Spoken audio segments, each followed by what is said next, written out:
How's everyone doing today? It's your boy JJ Domination, and here we are, ladies and gentlemen. Week 3 is over with, and we are headed into Week 4. After Week 4, we will officially be one quarter through the NFL season. Wow, I mean, time really does fly this NFL season. You truly have to enjoy every game you see on TV. Don't take any matchup for granted unless it's the Miami Dolphins. Just kidding. Just kidding. There is some sort of redeeming quality for every NFL team out there, I promise you. But let's go ahead and talk about Week 3. In a nutshell, I'm going to give my thoughts on all the games. I finally have been able to go back and watch as much film as possible. I don't just watch highlight reels and all that. It's fun, but it's kind of boring. It doesn't tell the whole story. So I finally went and watched as much film as I possibly could without boring myself. Well, it ain't really boring, but without falling asleep, because some of these teams are not entertaining to watch. But I don't really think you have to be able to execute, as you'll find out later. So let's just start off with the Thursday night football game. Tennessee Titans at Jacksonville Jaguars. I didn't watch all of this game. I was at a little gathering, get together with my friends Patrick, Caden, and Aaron. You know two of those guys from the YouTube channel, but y'all don't really know Caden. He's a cool guy though. Really gotten to become like a best friend over the years. But Jacksonville did take care of business 20-7. Gardner Minshew, can we put him in the Hall of Fame already? Just kidding, but seriously, he has done a good job as a backup quarterback, a 6th round pick.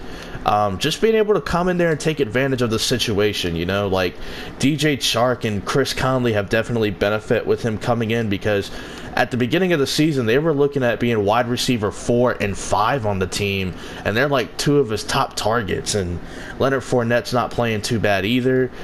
Tennessee, what a shit show their offense was. 9 sacks given up.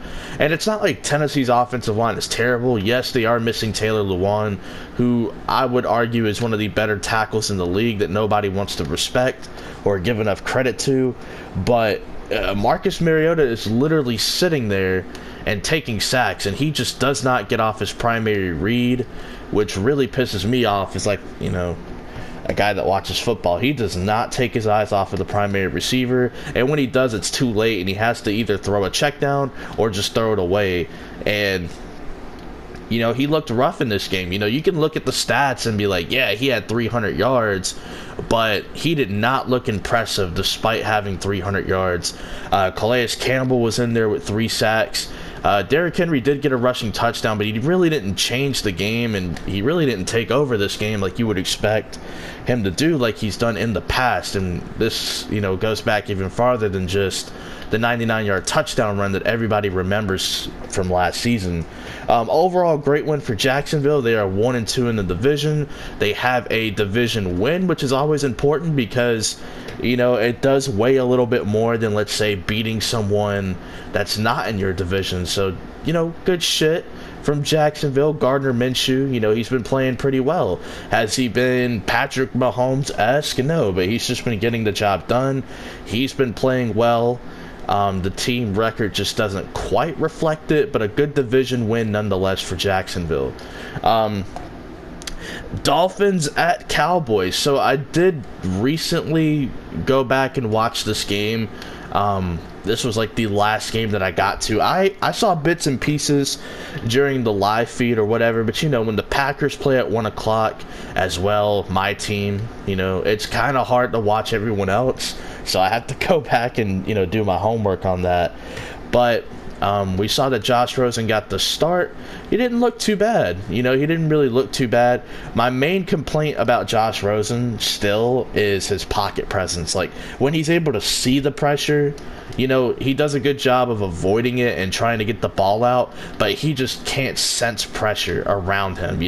He has to see it to be able to move around. He can't really sense the pressure. Like, if a guy's creeping up from behind him and his tackle is about to get blown off of the play, then he really can't sense it. He's not Carson Wentz or Russell Wilson when it comes to sensing pressure. Then again, he never has been, and he's really not that mobile of a guy, but he did show that he can move around a little bit, and he threw a couple of really good passes, especially the one to Devontae Parker down the field vertically. Like, he did a good job on that pass. We did see a little bit of Ryan Fitzpatrick because he had to come out of the game, him being Josh Rosen, and they put him back in, and I mean, just in general. Dallas, though, I mean, they did get off to a little bit of a slow start. They really started to pick things up in the third quarter. 2 100-yard rushers for the Cowboys, the first time that's happened since the 90s with Emmitt Smith, and I forget the other dude's name, but you know, like, they had a 120-yard rusher and a 100-yard rusher. Yeah, Tony Pollard came in there. I believe he only had 13 carries, but 13 is all he needed to get 100. So good stuff right there. Prescott, you know, early on threw a careless interception. I don't really judge him for that. You know, like, I get it. You're playing the worst team in the league, and you're trying to see what you can get away with. Well, apparently Bobby McCain said you're not going to be able to get away with much. So, you know, lesson learned for Dak Prescott. But overall, good win for the Cowboys. I know everyone's going to say it's against Miami, though. I get it. I'm not really impressed either with Miami or the performance from Dallas, but you have one job out there, and that's to execute. They did that, and they faced New Orleans without Teddy Bridgewater, or without Drew Brees, I should say, on Sunday Night Football next week. We'll see how they do. Bengals at Bills. The Bills have really been the surprise of the league, I guess. 3-0, but if you look at the start of their schedule, I mean, it looked like they were going to go 2-1 at the very least. They got a 1-point victory against a healthy Jets team. And then they beat the Giants by 2 touchdowns. This week, they edge out Cincinnati. They were up 14-0 heading into the fourth quarter. Andy Dalton started to make some magic happen, I guess you could say. Let's see. Joe Mixon finally started to get involved as well. You know, he actually got a touchdown, started to get more carries, more touches. I don't really understand why that hasn't been the game plan. You know, like, I get it. You know, Zach Taylor wants to utilize the wide receiver room without A.J. Green, but you have Joe Mixon back there who arguably is a top 10 to top 12 talent at the running back position, and you're just not giving him the ball. Like, come on. Like, utilize the running back room as well. You know, if I'm Zach Taylor, make things easy for Andy Dalton. You know, Josh Allen, let's get to the other side of it. Allen, you know, Josh Allen is going to be one of those quarterbacks who he's going to have his moments where he looks pretty good, but he made a couple of dumb throws. Andy Dalton did too. I mean, Tre'Davious White had 2 interceptions. I think he's one of the most underrated young corners in the league. Everyone hypes up Marshawn Lattimore for the Saints.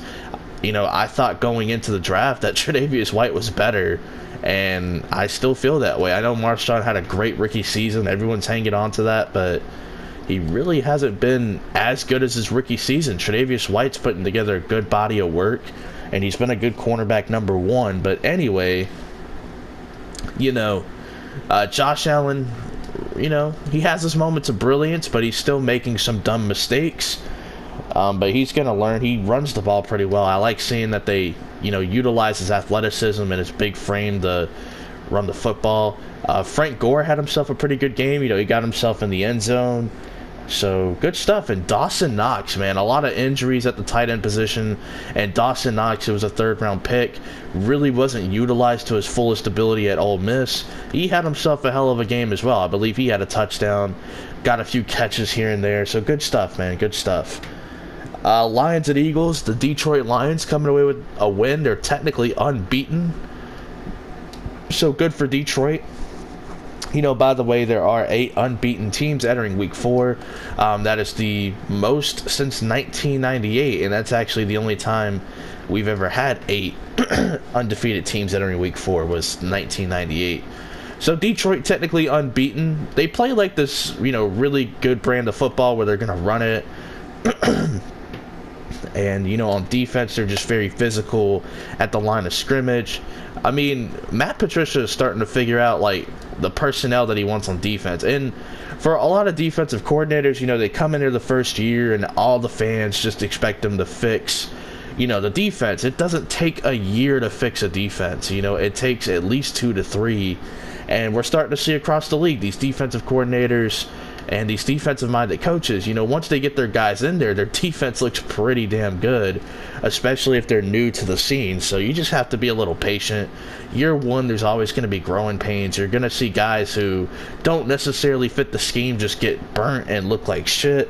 It's just bound to happen. But the story for the Philadelphia Eagles is really injuries and dropped passes. I believe they had 7 drops, and Nelson Aguilar had some key drops. Dallas Goedert dropped a touchdown in the end zone.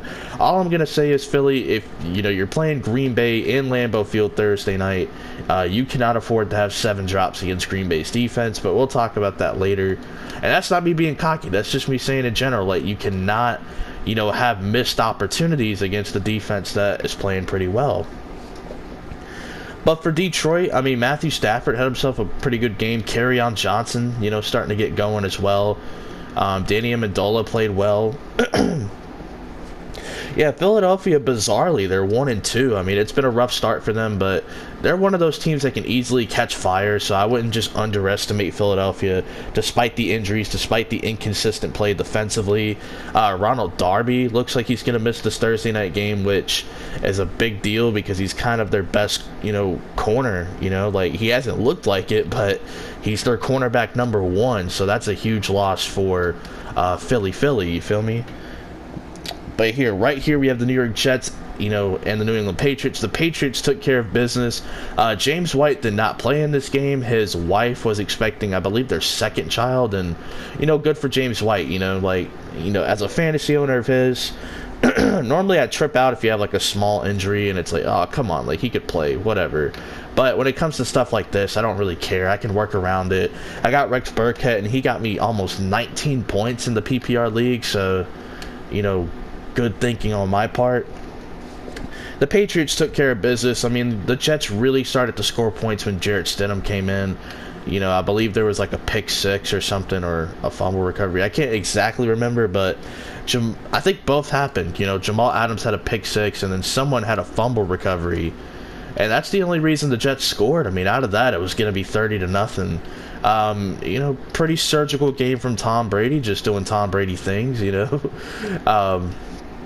Julian Edelman got hurt, I believe, in the 2nd quarter or the 3rd quarter. He's expected to be fine, though. It looks like he's going to be playing next week regardless, which, that's a good thing because that, division, matchup against Buffalo next week. The winner of this game will be, or the winner of that game between the Patriots and the Bills will be first place in the division. So it's kind of a big deal because Buffalo is having a pretty good season.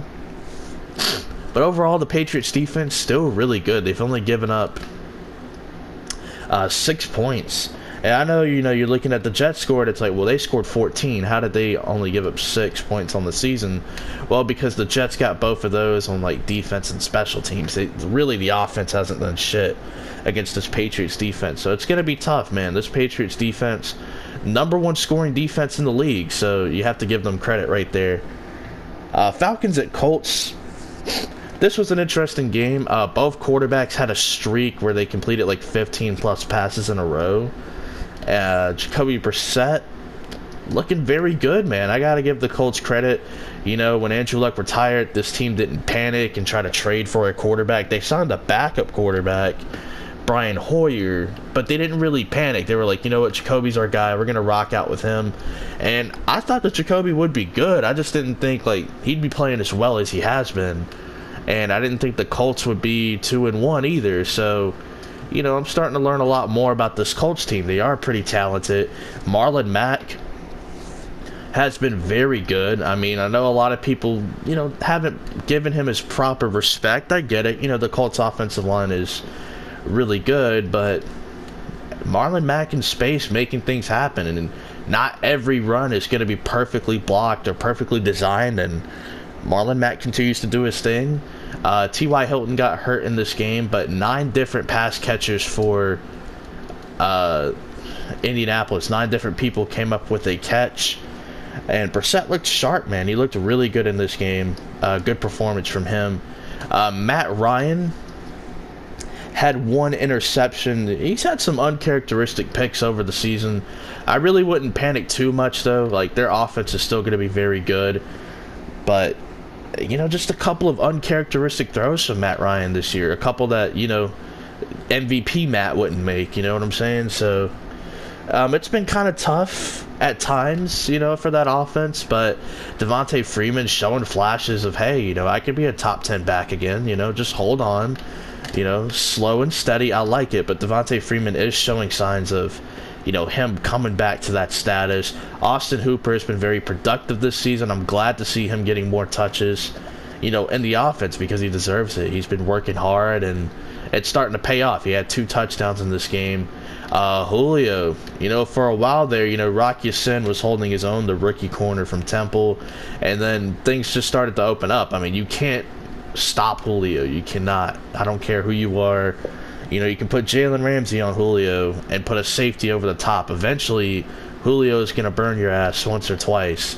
You can't stop Julio Jones. I mean, that's just the conclusion of it. I hate it for Keanu Neal defensively, though. Like, I believe he tore his Achilles again. Just, damn.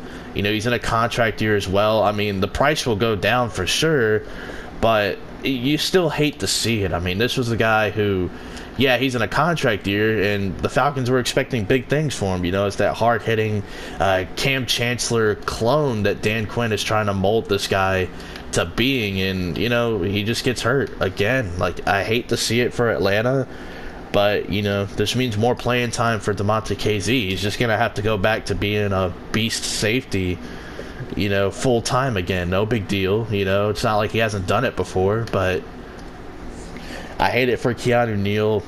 Defensively, man, the Falcons, just as a team as well, they are consistent at being inconsistent, if that makes any sense. They're very good at being an inconsistent football team. I just don't get it. I don't get it. Like, I know there's a difference between the home Atlanta Falcons and the away Atlanta Falcons, but Jesus Christ, they brought their A game against the Philadelphia Eagles, and then they just, I don't know. Like, I know it's a close game, but the film just didn't look pretty, man. It didn't look pretty at times. I know Vic Beasley had a sack, good for him. But I need some consistency from the Atlanta Falcons, because if the Saints continue to find different ways to win football games, it's going to get out of hand in that division.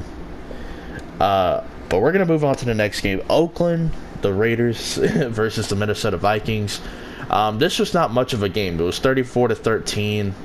Darren Waller, great story about Darren Waller. He was a former Georgia Tech wide receiver. He moved to tight end. He's been cut and promoted to practice squads like his whole career. He's been suspended. I think he had a little bit of a, drug issue. Not 100% sure. And then he finds his way on the Oakland Raiders, and he makes the roster as a tight end. He's the starting tight end. And he's been really good. I mean, he had 13 catches in this game for 134 yards. He did have like a drop, I believe. So, it could have been like 14 catches for over 150 yards. But it's okay, man. He had himself a hell of a game.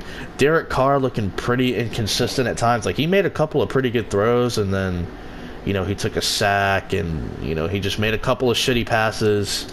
Derek Carr being Derek Carr. Just being super average. I hate to say it, man. I hate to say it. Derek Carr's been looking pretty average. Like, he has moments where he looks like, he can be in the same tier as Matt Ryan. But then he has his moments where it's like, oh, this is why we have you grouped in with Mariota and Jameis. Like, what the fuck, Derek Carr? Seriously. Kirk Cousins, though, I like the fact that, they're committing to running the football. They threw it way too much against Green Bay. It's like they started to get away from what they were, and the Vikings are one of those teams who look like they're going to be better at home than they are on the road, and it's starting to show. But Dalvin Cook, this man deserves proper attention. I mean, he's playing like the best running back in football. Is he the best running back in football? No, but he's playing like it. He has ran on anyone and everyone. It has been insane. It has been fun to watch. Even for me. And I do have a beef with Dalvin Cook. Let me explain that. I don't think some people understand it. So, 3 years ago, when he was coming into the NFL on Snapchat promoted Dalvin Cook. They let him come on there and record a couple of little videos for Snapchat, and he was saying, he's got a PS4, and he was like, catch this work or whatever on Madden, and he, plugged his PS4. So I see it, and about a day or two later, I'm like, okay, well, I'm gonna go hit up this account, and I'm gonna ask Dalvin Cook, yo, let's play Madden or whatever. And it's been 3 years and I haven't gotten a response. I'll gladly play you in Madden 20 and use your team and whoop your ass with your team. Like, I'd be so happy to do that. So yeah, like, there's this little inside joke of like, fuck Dalvin Cook, he's a bitch, but he's been playing very well, man. He's arguably playing like the best running back in football. So shout out to Dalvin Cook. I saw they got Adam Thielen involved on a run attempt and he got a touchdown. That's cool. I'd like to see Stephon Diggs in that role, but Adam Thielen, hey, shout out to you doing your thing out there. I don't really have many takeaways about this game, really. This was one of the games I just didn't care about. But I will say, can we get Josh Jacobs more involved, please? Like, that'd be cool. Alright, this is the game that everyone wants to hear about. So, the Baltimore Ravens at the Kansas City Chiefs. I know everyone's probably thinking about my thoughts, and, I've been defending Lamar Jackson. No, I've just been singing his praises because he's played well. But let's talk about this game in particular. So, this is the second time in Lamar's career where he's faced Kansas City. In Kansas City, but we're going to talk about Patrick Mahomes first. Oh my God. He's playing like the best quarterback in football. Is he the best quarterback in football?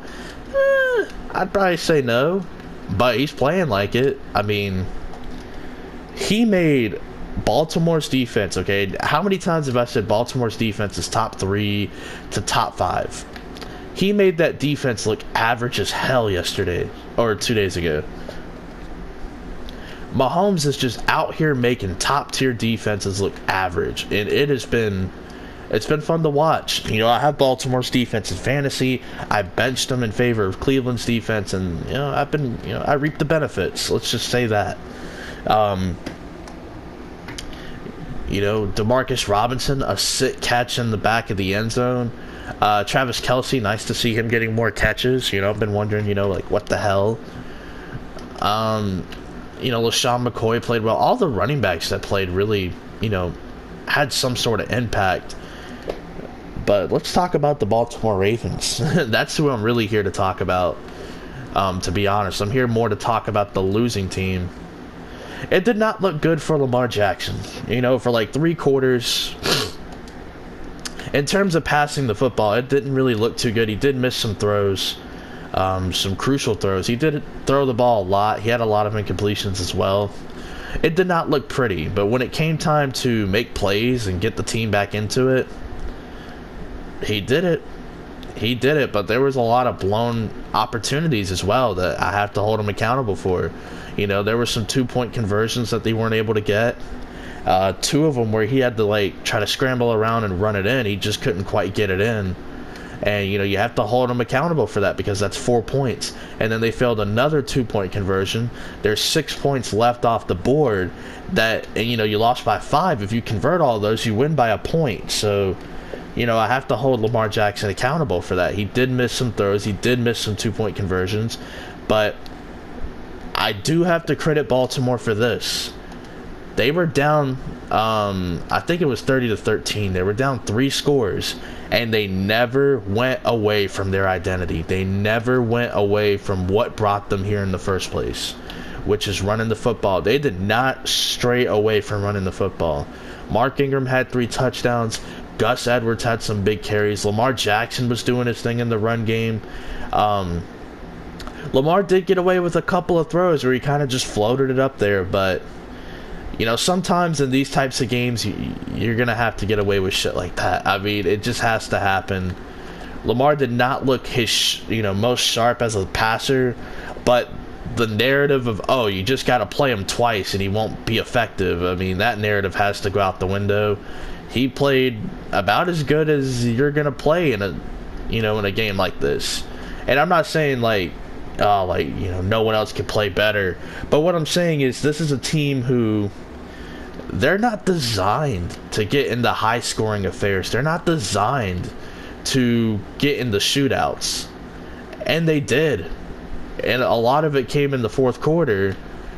But still, I mean, you're still playing football at the end of the day. You know what I'm saying? So, Lamar Jackson did not look his sharpest or most sharp.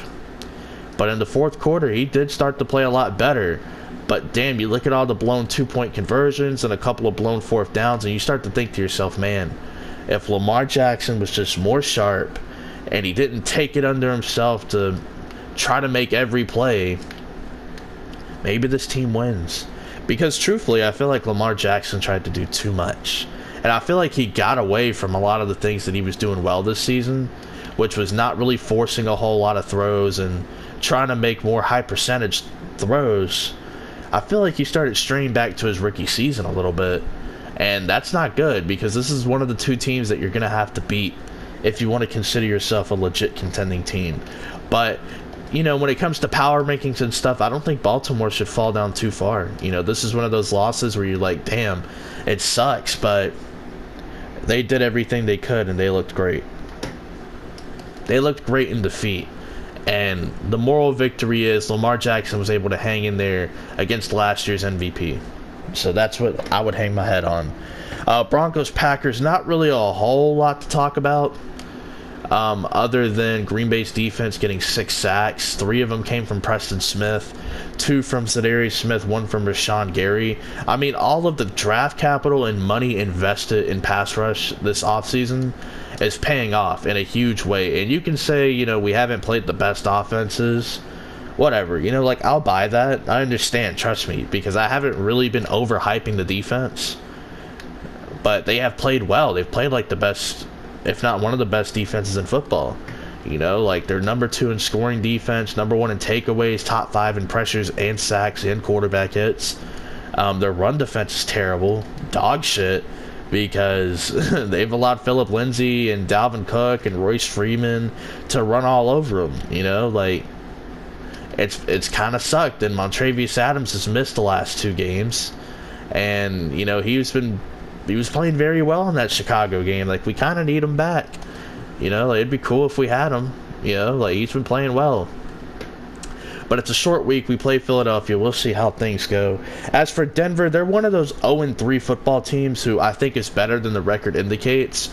But you wouldn't know it because they've been playing like shit. So, you know, offensively, outside of a couple of big Cortland Sutton plays in the passing game, they really didn't do a whole lot. Yeah, they ran the ball well, but Emmanuel Sanders, only 2 catches for 10 yards. Jair Alexander basically took him out of the game. I mean, he was non-existent. I didn't even know he was out there, to tell you the truth.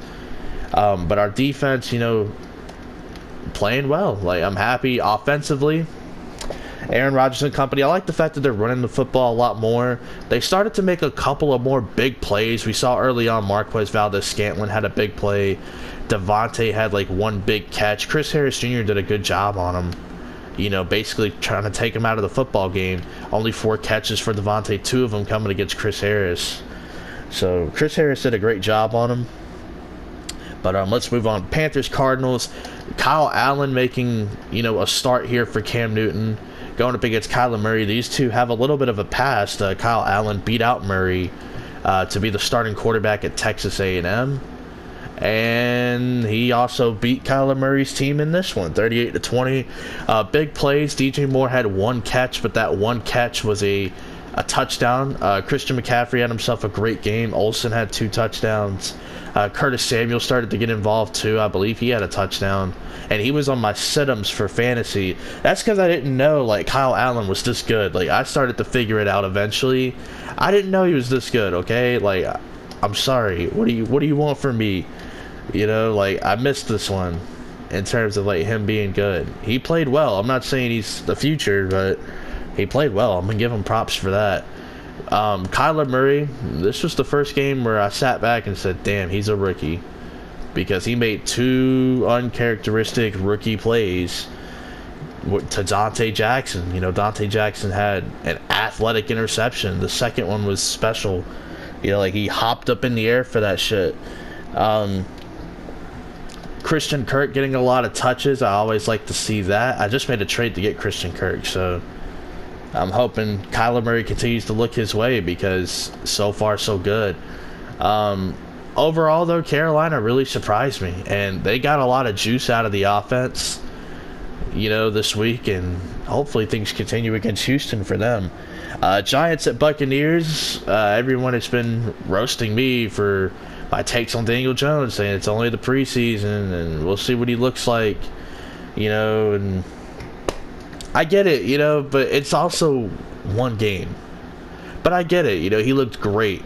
This was the first impression for him, his first NFL start. I didn't really count what he did against Dallas, but he has a little bit of a fumbling issue. Outside of that, man, he looked really good, and Pat Shurmur has done a great job with him. I still hate, let me rephrase that. I still don't like their general manager, and I really don't like the direction of the football team. But with Daniel Jones, they had some juice, man. The offense had some juice. Even without Saquon, they were still able to move the ball. Daniel Jones had a rushing touchdown to basically seal the game. He had 2 rushing touchdowns, 2 passing touchdowns. He made some history in this game, man. He really did. Came back from an 18-point deficit. Eli's never done that. Daniel Jones did it in his first start.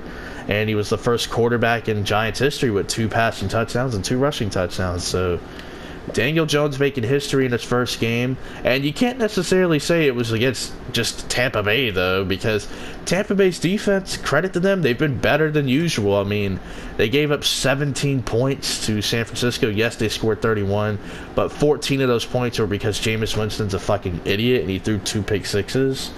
And then against Carolina, they gave up 14 points. So their defense hasn't been as terrible. Their scoring defense, at least, has not been terrible. This game, it was. They gave up 32 points. But Mike Evans, man, just completely abused Janoris Jenkins. And the stubbornness from the Giants to put a safety over the top to contain Mike Evans. Thank you, because I had Mike Evans in fantasy, and I've been waiting on this kind of performance, from him. So, thank you. Thank you. Because he had 3 touchdown passes, and Janoris Jenkins looked like burnt fucking toast. He looked terrible. But Matt Gay had a chance to win the game. Mike Evans catches a beautiful 50-plus yard pass from Jameis Winston. This was a good game for Winston. You can say it was against the Giants, but again, you have to execute. Matt Gay missed that field goal, though. It sucked. Oh, well. Giants taking care of business. They have the same record as the Philadelphia Eagles. Cool. Saints and Seahawks. The Saints finding different ways to win. They had a punt return for a touchdown.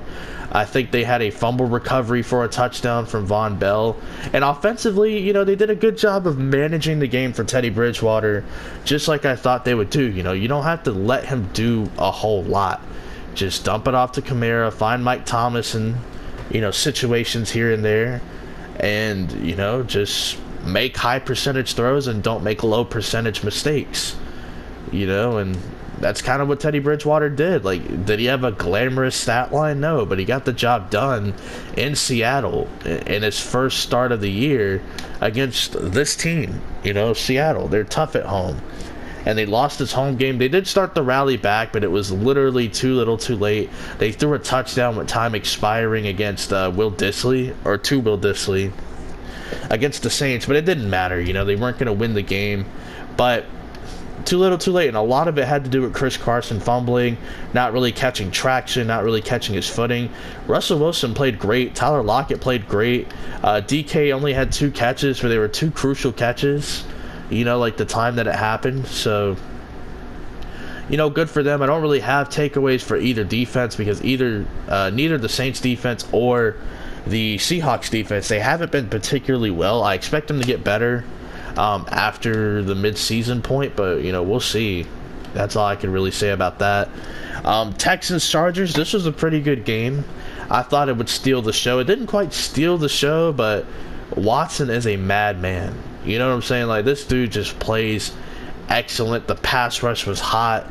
He did have a fumble. It was a weird, backwards pass, and I think the ball just came out a little weird for Watson. He didn't really get the trajectory that he wanted on the pass, which, it happens. Keenan Allen had himself, a hell of a game. Austin Eckler didn't really have a crazy performance, but he played well. He played well. The Chargers, though, man, I mean, here they are. They're slow starts, man, and I picked Houston in my upset of the week to beat the Chargers because the Chargers just start out slow for some reason. They do have a lot of injuries in their secondary, though. It goes beyond Derwin James. I think they had a couple of corners out. Their starting free safety was out. The backup strong safety was out. So you're rolling out there basically with a practice squad safety and a rookie, Nasir Adderley, who I like, but you know, when you don't have a Derwin James next to you, your job is not going to be any easier as a rookie. So my big takeaway for the Texans is they're finding ways to win. Really, if you think about it, they've been pretty impressive. They lost to the Saints by 2. So they have a good loss. They edge out a division rival, and they take care of business on the road against the Chargers. They are a pretty good 2-1 football team. Their weakness is the offensive line. I feel like Deshaun Watson's going to get killed on a weekly basis, but he's making plays. Shout out to him. Steelers 49ers. The 49ers had 3 turnovers in the red zone and figured out how to win. Like, that doesn't happen. And Mason Rudolph wasn't particularly sharp. He did have a touchdown pass to Juju. You know, I believe it was like a 76-yarder, but it was like a 20-yard throw, and Juju did the rest. My big takeaway is San Francisco's 3-0. They found a way to be 3-0, and that pass rush has really been a key help. Nick Bosa had 7 QB pressures, led the team. So that's good as well. So San Francisco finding ways to be 3-0. I think they have a bye week this week, along with the New York Jets. And then next week they face the Cleveland Browns in a Monday Night Football game. If the Browns don't win that game, that's another primetime game. If they don't win, I think it's going to get bad for Cleveland. I think people are going to start to bail on them. A lot of the people that had them as a Super Bowl team or a really good playoff team, they're going to bail on them. I didn't have them making the playoffs, but we're going to talk about them right now. The Browns versus the Rams. This was just a clear example of a good experienced team beating an inexperienced but very good team. If that makes sense. Like, the Browns are talented. They're a talented team that just can't win games. And that's exactly what I thought they were going to be entering the season. Like, I want to root for the Browns. I've been wanting the Browns to do good for years. Okay, but there was too many red flags for me personally, and it starts up front on the offensive line. Like, their offensive line was relatively healthy last year. It really wasn't that good, and in crunch time, they gave up a lot of pressure. And what do you know? It's the same thing, except their offensive line is just worse than what they were because they traded Kevin Zeitler for Olivier Vernon, who really hasn't been that good this year, to tell you the truth. Like, I'd rather have Kevin Zeitler, to be completely honest with you, than Olivier Vernon. I mean, they had to start former Green Bay Packer Justin McCray at right tackle. And McCray, for those that don't know, his primary position is guard. He doesn't play tackle. And they had to roll him out there at tackle. Clay Matthews and Dante Fowler just ate up the right tackle position. You know, Baker, an interception late. I mean, I like Baker Mayfield a lot. I'm a fan of him. I really am. I like the kid's attitude. I like everything about him. But, dude, if you want to move up in the rankings, you have to win games like these, and you have to not turn the football over in those situations. Some bad play calling as well from Freddie Kitchens. This was not a particularly good game for him in terms of coaching. And if they start to lose these games, man, you're going to have to start thinking about, you know, potentially firing Freddie Kitchens, you know? Like, it's starting to get bad. And we can look at the Browns' schedule. You know, next week they go into Baltimore to face the Ravens. You know, that's not going to be an easy game, regardless of how you feel about Lamar Jackson. And then the following week, you know, you have that Monday Night Football game against the San Francisco 49ers. Let me newsflash, you know, that's not going to be a walk in the park. You know, that's definitely not going to be a walk in the park. And then the week after that, you face the Seattle Seahawks. They're coming into your building, And who knows, maybe the Seattle Seahawks defense is better by then, but you're going to have to go up against Jadeveon Clowney and Ziggy Ansah. You know, those are two freak athletes at the edge rusher positions, and with your shitty tackle play, you know, good luck against those two. You know, and then the next week, you're on a bye week, thank God. And then the following week, I'm pretty sure you face the New England Patriots coming out of your bye week, so you're really in a tough pickle, you know, with your schedule moving forward. Yeah, and you have to go into Foxborough, by the way, to take care of business. So best of luck to you, Cleveland. You could very well be 1-6, 1-7. Like, best of luck to you. I'm rooting for you, but this schedule is brutal, which is why I couldn't pick y'all to go to the playoffs. I'm sorry, I want to, but I can't. You know, like, people really pick with their emotions, and yeah, it shows. But the Monday Night Football game, I watched most of it, but I had to go back and catch what I didn't see. Clinton Dix, apparently he's the best safety in football, and he's better than everyone thought because he had 2 picks. He had a pick 6. I mean, Jesus, Case Keenum is dog shit. I mean, he was really bad this game, as I would expect a lot of quarterbacks to be when they're going up against the Bears defense. They're still suffocating people. They're still very good. They still have a lot of athletes flying around the field. But Clinton Dix, man, he looked good in this game. You know, he definitely looked good. It's safe to say. Granted, the Redskins are not the most talented of offenses, but